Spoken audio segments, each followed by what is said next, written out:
San Francisco, a city known for its beauty, its culture, its vibrancy. But beneath the Golden Gate Bridge's majestic silhouette and the iconic charm of its cable cars, a darkness once lurked. A darkness that seeped through the fog-laden streets, chilling the hearts of its citizens. The fog, a familiar presence in San Francisco, took on a new, sinister meaning. No longer a romantic veil, it became a shroud, concealing a predator lying in wait.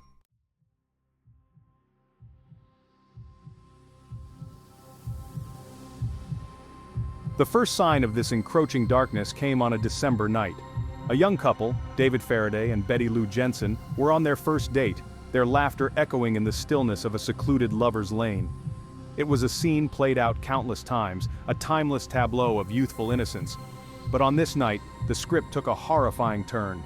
Gunshots shattered the quiet night. Their laughter was silenced, replaced by the chilling echo of violence. The next morning, their bodies were found, lifeless, their dreams extinguished before they could truly begin. The news spread like wildfire, igniting a spark of fear that would soon engulf the entire city. The police launched an investigation, but the killer, like a phantom, left few clues behind. The city held its breath, waiting, wondering. Who was this predator stalking the night? What dark desires fueled his bloodlust? The questions lingered, unanswered, amplifying the growing sense of unease. Days turned into weeks, weeks into months. The memory of the murders lingered, a dark cloud hanging over the city's sunny disposition. The killer, it seemed, had vanished into thin air, swallowed by the fog that had become his accomplice. But the silence, as they would soon learn, was deceptive. It was the silence before the storm.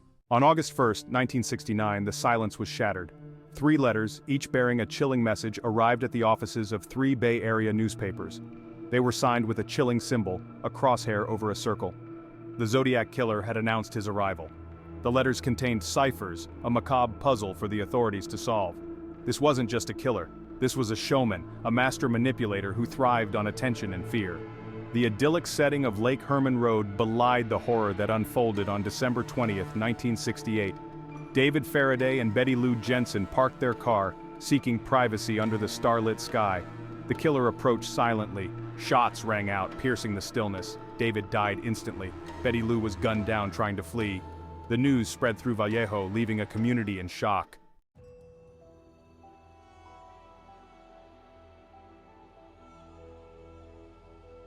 Months passed with no significant breaks in the case. The killer, it seemed, had vanished as quickly as he had appeared.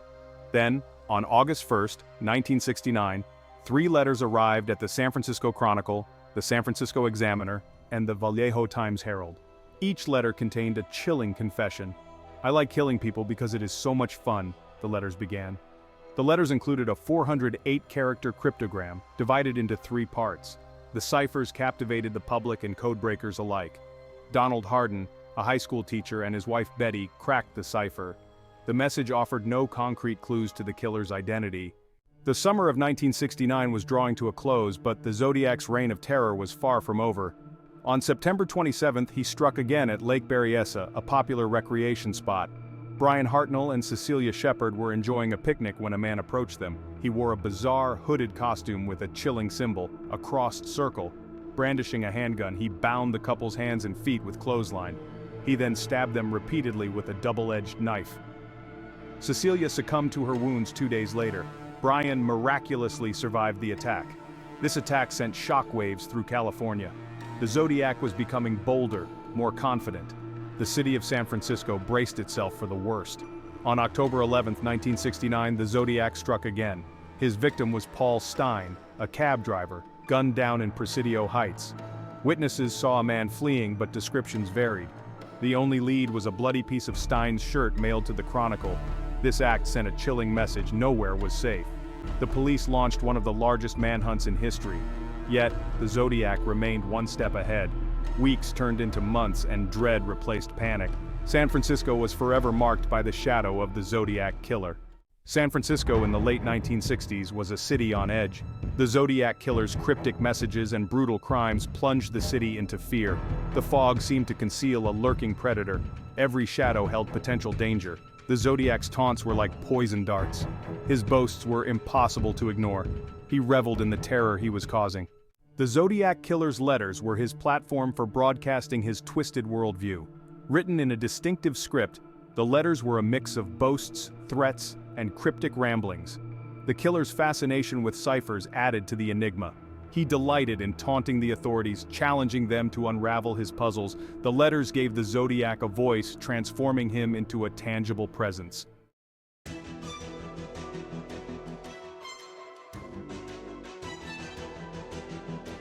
The Zodiac case, unlike any other, presented a unique challenge for law enforcement. It wasn't just about connecting the dots, analyzing forensic evidence, or tracking down witnesses. It was about delving into the mind of a killer, attempting to decipher his motives, his fantasies, his endgame. The authorities, faced with a killer who seemed to relish the attention, had to tread carefully. Every public statement, every released detail, could potentially fuel the Zodiac's ego, feeding his need for control and notoriety. The balance between keeping the public informed and avoiding playing into the killer's hands was a delicate one. Profilers, brought in to analyze the letters and the crime scenes, attempted to construct a psychological portrait of the killer. Was he a loner, driven by feelings of inadequacy and a need for power? Was he seeking revenge for some perceived wrong? Or was he simply a sadist, deriving pleasure from inflicting pain and terror? The theories were as varied as the experts who proposed them. Some believed the Zodiac was highly intelligent, meticulous in his planning and execution. Others saw him as a disorganized opportunist, driven by impulses and prone to mistakes. The lack of a clear profile, coupled with the killer's ability to evade capture, only deepened the mystery. The investigation into the Zodiac Killer's crimes was a sprawling, multi-agency effort. Leads poured in from across the country, each one meticulously followed. The killer, like a phantom, seemed to vanish into thin air after each attack. The police employed traditional investigative techniques alongside cutting-edge forensic science. Fingerprints were dusted, ballistics analyzed, and witness testimonies compared. Yet, the Zodiac remained frustratingly elusive. The lack of a concrete suspect only added to the frustration.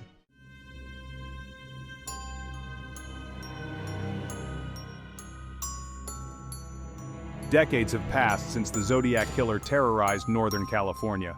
The case, officially cold but never closed, remains one of the most baffling unsolved mysteries in American history.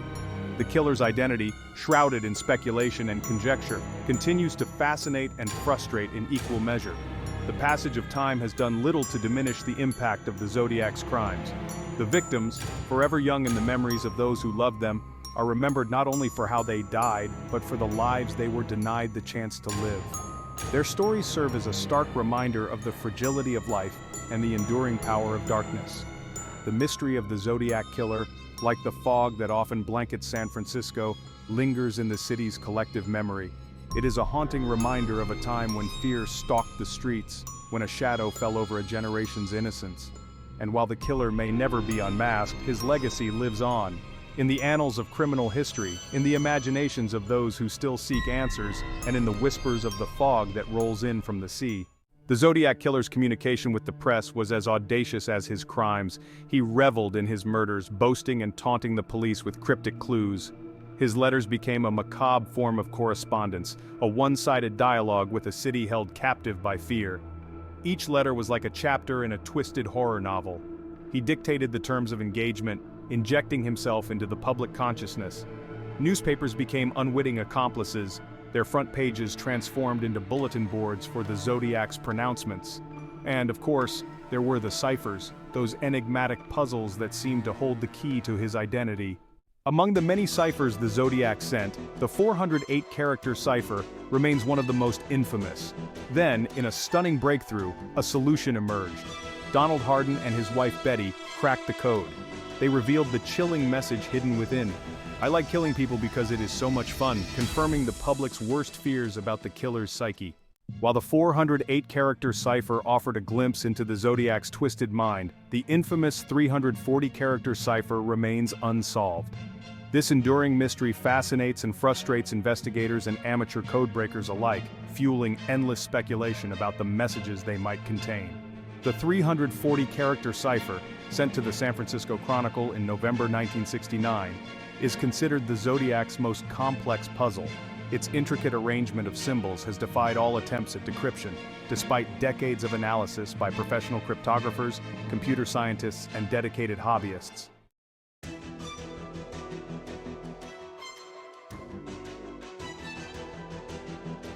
Beyond the mystery of the unsolved ciphers, the Zodiac's use of symbols offers another avenue into his psyche, providing clues about his motives and his need for control.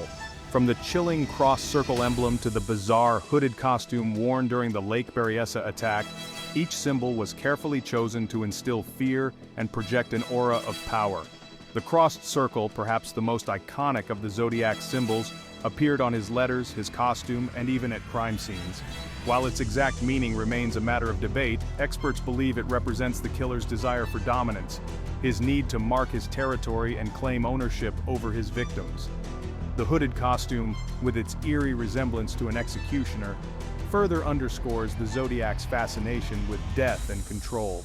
The costume, combined with the killer's methodically planned attack at Lake Berryessa, suggests a desire to instill terror and exert power over his victims in their final moments. Even the Zodiac's frequent misspellings and grammatical errors in his letters, while seemingly random, could be interpreted as a deliberate attempt to control perception. By intentionally crafting a persona of someone less intelligent or educated, he may have been trying to mislead investigators or create a false sense of security.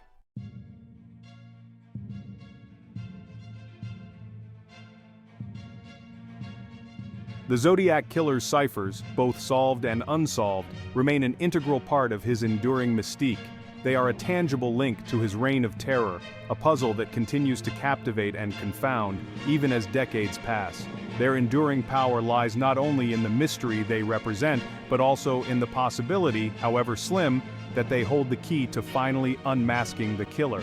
With the advent of advanced code-breaking techniques and the rise of online communities dedicated to solving cold cases, there is renewed hope that the Zodiac's remaining ciphers may one day be cracked. Law enforcement agencies armed with new technologies and databases continue to revisit the case, hoping that a fresh perspective or a technological breakthrough might finally unlock the secrets hidden within those enigmatic symbols. Even if the remaining ciphers never yield their secrets, their impact on popular culture and the field of criminal investigation is undeniable.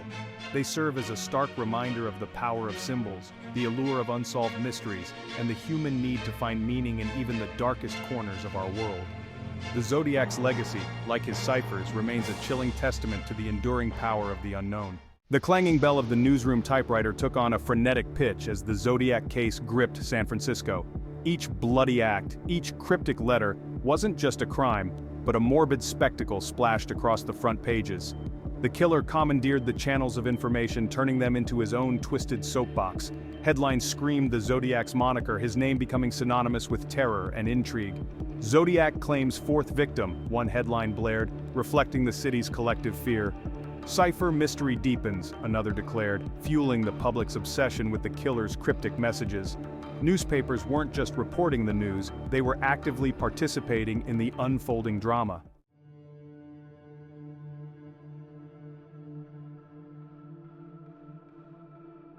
Fear, it's often said, sells. And in the case of the Zodiac killer, that statement couldn't have been truer. The public developed an insatiable appetite for anything related to the case. Bookstores struggled to keep true crime novels on the shelves. Dinner table conversations were dominated by the latest theories. The Zodiac's taunts tapped into a primal fear. He operated without motive, deepening the mystery. This fear was intertwined with a morbid fascination. People were drawn to the puzzle of the Zodiac. The media fed the frenzy with speculative theories. The Zodiac case became a national obsession. People followed the case with horror and curiosity.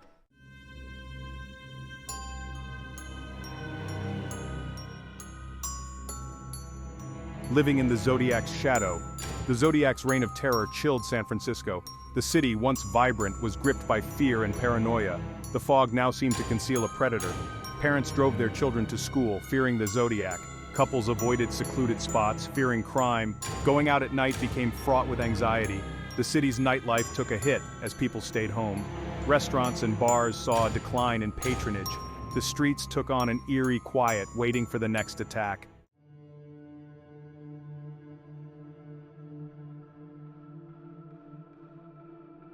Section 4. The Killer's Platform. How the Media Shaped a Monster. The media's coverage of the Zodiac killer, while driven by the desire to inform the public, inadvertently played into the killer's hands.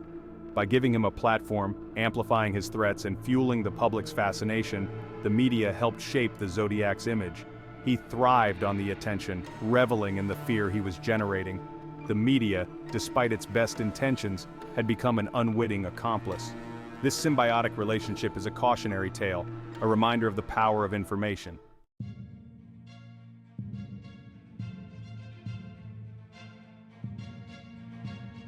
Section 1. The Lake Berryessa Attack, a Bold Escalation. September 27, 1969. Lake Berryessa shimmered under the warm California sun, a popular destination for weekend escapes.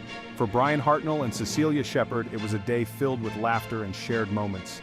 Unbeknownst to them, a shadow was approaching, drawn to their idyllic setting.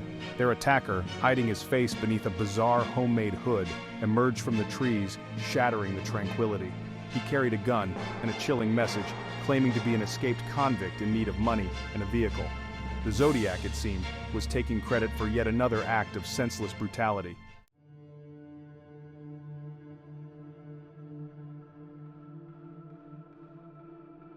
Section 2. Terror by the Water. Brian and Cecilia's story. Cecilia Shepard succumbed to her injuries 2 days after the attack, her dreams extinguished by unimaginable cruelty. Brian Hartnell, though critically wounded, miraculously survived, his testimony crucial for investigators. He described the attacker's hooded costume and the strange symbol on its chest, a crossed circle. Brian's survival was a bittersweet victory, leaving him to grapple with the physical and emotional scars. The attack on Brian and Cecilia sent shockwaves through California and beyond. The Zodiac was becoming bolder, his attacks escalating in both frequency and brutality. The public demanded justice, their collective fear palpable.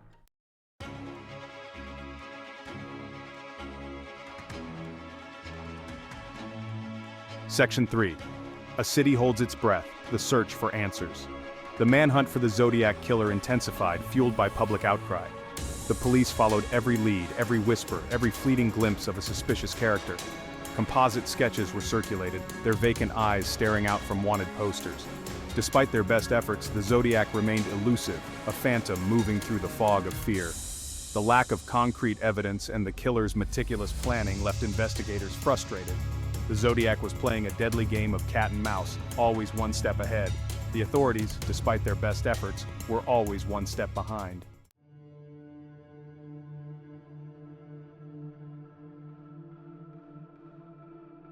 Section 4. The final confirmed victim, Paul Stine's murder. Just 2 weeks after the Lake Berryessa attack, the Zodiac struck again in San Francisco. On October 11, 1969, Paul Stine, a cab driver, became the Zodiac's final confirmed victim.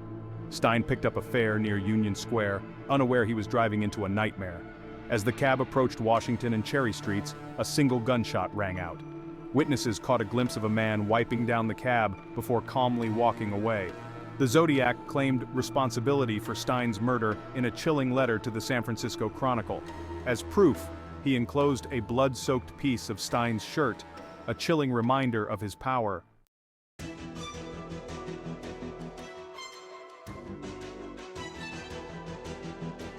The Zodiac killer case has ensnared countless theories and potential suspects over the decades. Each new lead, each possible clue, has only deepened the mystery. The very nature of the Zodiac's crimes has made it nearly impossible to establish a definitive motive. Was he driven by a need for control, a desire to exert power over life and death? The lack of a clear motive has created a breeding ground for speculation. Some believe the Zodiac was a highly intelligent individual, a master manipulator. Others speculate he was a deeply disturbed individual, driven by psychosis. The shadow of doubt hangs heavy over the case, obscuring the line between fact and fiction.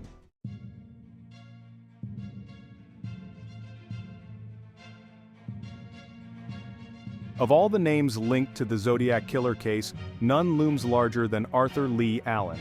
Allen, with his troubled past and chilling resemblance to eyewitness descriptions, seemed to embody the public's image of the Zodiac. Allen first came to the attention of authorities in 1968. A former classmate reported Allen's fascination with bombs and weapons. As the investigation progressed, more circumstantial evidence seemed to point towards Allen. His handwriting bore striking similarities to the Zodiac's distinctive script. Despite the mounting evidence, Allen consistently denied any involvement in the murders. He maintained his innocence until his death in 1992.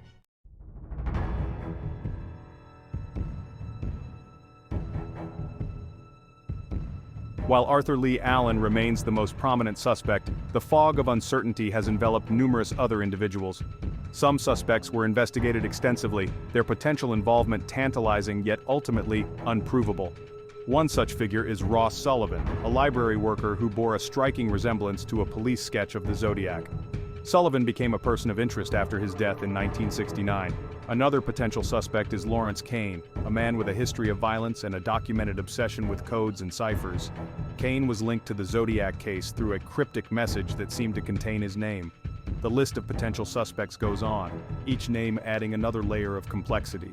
There's Bruce Davis, a former member of the Manson family whose possible involvement was investigated but ultimately dismissed.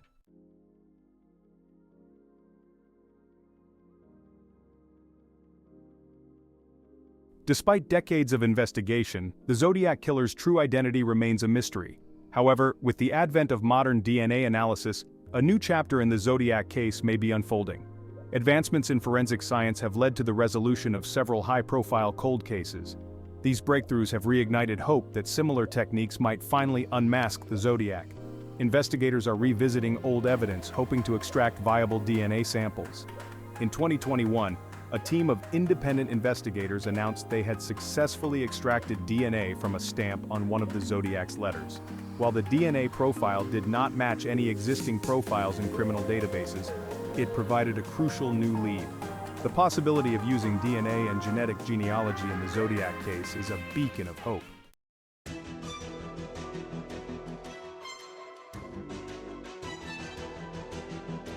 The emergence of DNA technology revolutionized criminal investigations. For a case as cold and confounding as the Zodiac killers, the potential of DNA analysis seemed almost too good to be true.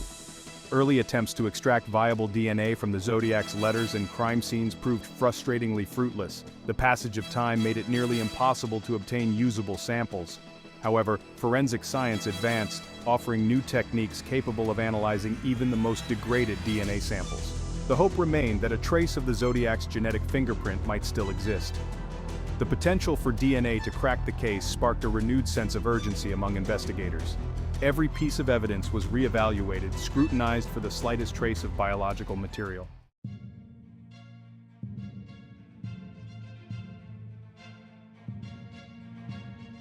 In 2018, the world watched as law enforcement announced the arrest of Joseph James DeAngelo, identified as the Golden State Killer. The breakthrough came through the innovative use of genetic genealogy.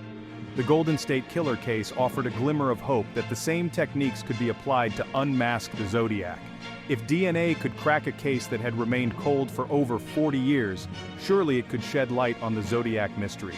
The success of genetic genealogy in the Golden State Killer case reignited hope for victims and families seeking closure. For the Zodiac case, it presented a tantalizing possibility, a new avenue to explore. Could the Zodiac's own DNA finally betray his identity?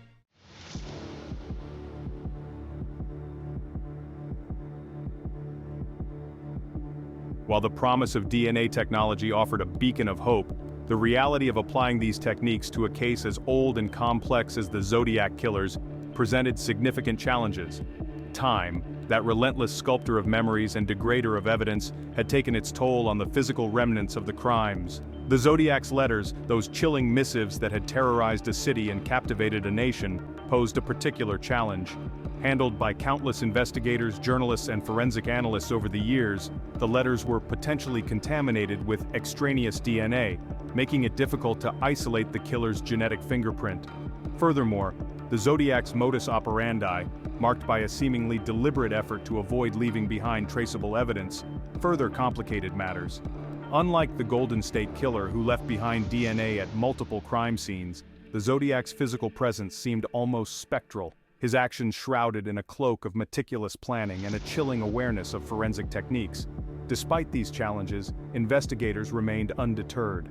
The quest to unmask the Zodiac had become more than just a case. It was a symbol of the pursuit of justice, a testament to the enduring power of truth to prevail, even in the face of seemingly insurmountable odds.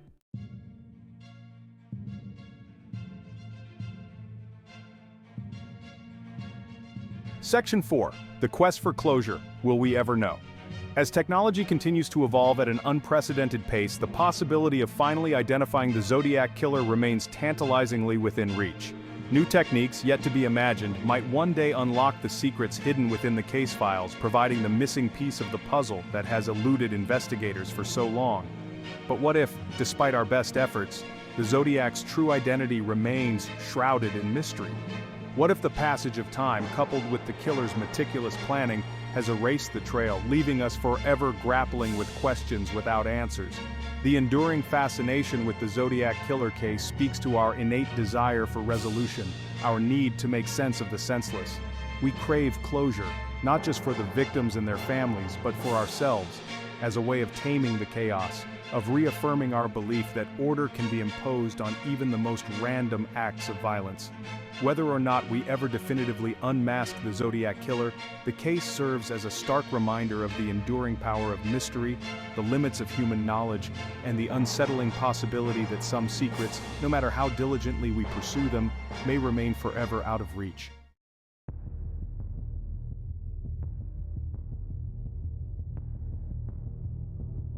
Section 1. A chilling legacy. The Zodiac killer continues to haunt the American psyche, his legend woven into our collective nightmares. He has become a cultural touchstone, inspiring countless books, films, and documentaries. The case explores themes of obsession and paranoia. The Zodiac story has become a modern-day myth, debated in online forums and whispered around campfires.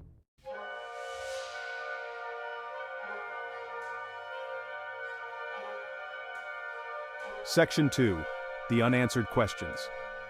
Despite tireless efforts, the Zodiac killer case remains an open wound, a reminder of our inability to fully comprehend human depravity. The questions linger, unanswered, their power to unsettle undiminished. Who was the Zodiac killer? Was he a cunning mastermind or a disturbed individual driven by delusions? What motivated his reign of terror? Did he stop on his own terms or simply fade into the background?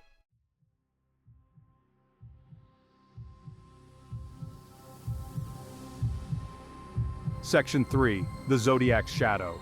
The Zodiac killer's reign of terror cast a long shadow, shaping our perception of safety and justice. He became a symbol of our vulnerability, a reminder that darkness can strike without warning. The enduring mystery forced us to confront the unsettling reality of elusive crimes. It challenged our faith in law enforcement and justice. The Zodiac's legacy extends beyond criminal justice, infiltrating our art and literature. His story, a chilling tapestry, will continue to fascinate and haunt